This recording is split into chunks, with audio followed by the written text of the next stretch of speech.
এই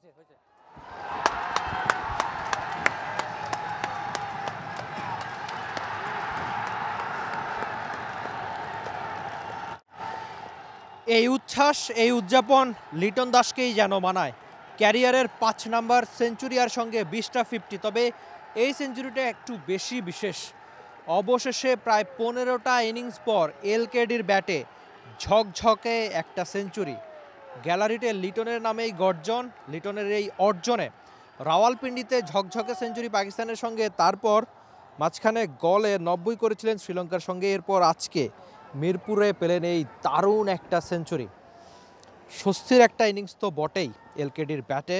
বাংলাদেশের লিডও, বাংলাদেশ প্রথম ইনিংসে যে রানটা করেছে সেটাও বেশ বড় রানের দিকে, মুশফিকের সঙ্গে তার দারুণ জোট। তবে সব মিলিয়ে ৬টা ৪, ২টো ছক্কায় স্বস্তির একটা ইনিংসই, স্বস্তির একটা দারুণ সেঞ্চুরি লিটন কুমার দাসের ব্যাটে।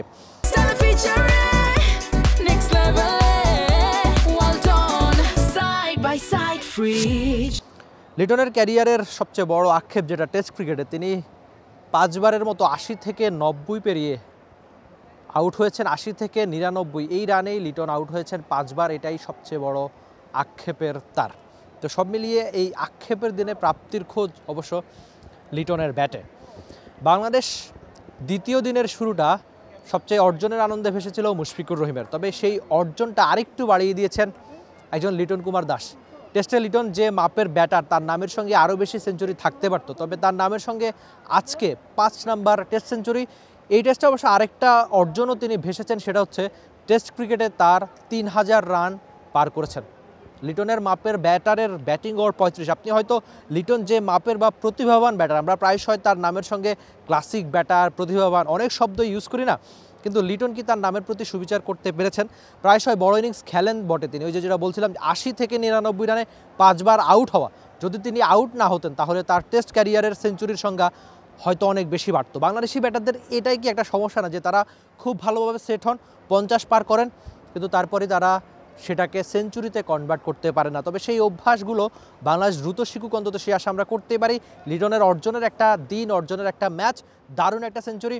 রাওয়ালপিন্ডিতে যে তিনি ঝকঝক একটা সেঞ্চুরি করেছিলেন পাকিস্তানের সঙ্গে, সেই ইতিহাস গড়া সিরিজে, যে সিরিজে বাংলাদেশ ২-০ ব্যবধানে জিতেছিল। তারপর মাঝখানের ওই সময়টা একটু অম্লমধুরী কেটেছিল, বড় রান পাচ্ছিলেন না টেস্ট ক্রিকেটে। এরপর গলে ৯০ রানের একটা ইনিংস ছিল।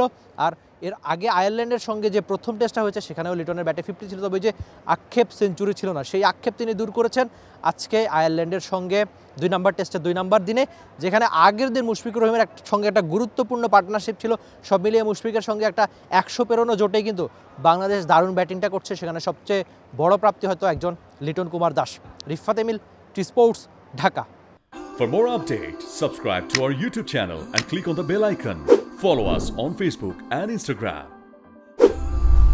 Download T-Sports app to enjoy exciting games and highlights. Visit tsports.com.